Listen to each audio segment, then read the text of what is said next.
Iran যুক্তরাষ্ট্র ঘোষিত অস্থায়ী যুদ্ধবিরতির শেষ দিন আজ। ঠিক এই সময়েই নতুন করে উত্তেজনা তৈরি করে যুদ্ধবিরতির মেয়াদ বাড়ানোর ঘোষণা দেন মার্কিন প্রেসিডেন্ট ডোনাল্ড ট্রাম্প। যদিও এই সিদ্ধান্তকে তীব্রভাবে প্রত্যাখ্যান করে ইরান। মঙ্গলবার মার্কিন প্রেসিডেন্ট বলেন, তেহরানকে নতুন প্রস্তাব দেওয়ার সুযোগ করে দিতে যুক্তরাষ্ট্র আপাতত সাময়িক হামলা স্থগিত রাখবে। তবে একই সঙ্গে ইরানের বন্দরগুলোতে নৌ অবরোধ অব্যাহত থাকবে এবং সেনাবাহিনীকে প্রস্তুত থাকার নির্দেশ দেওয়া হয়েছে। ট্রাম্প দাবি করেন, এই পদক্ষেপ নেওয়া হয়েছে পাকিস্তানের মধ্যস্থতার অনুরোধে।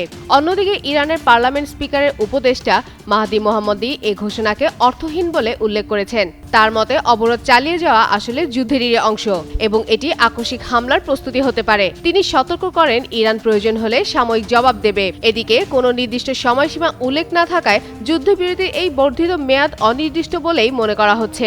পরিস্থিতি দ্রুত পরিবর্তনের কারণে সম্ভাব্য আলোচনা নিয়েও অনিশ্চয়তা তৈরি হয়েছে। কূটনৈতিক সমাধানের পথ খোলা থাকলেও উভয় পক্ষের অবস্থান কঠোর থাকায় সংঘাত আবারও বাড়তে পারে বলে মনে করছেন বিশ্লেষকরা।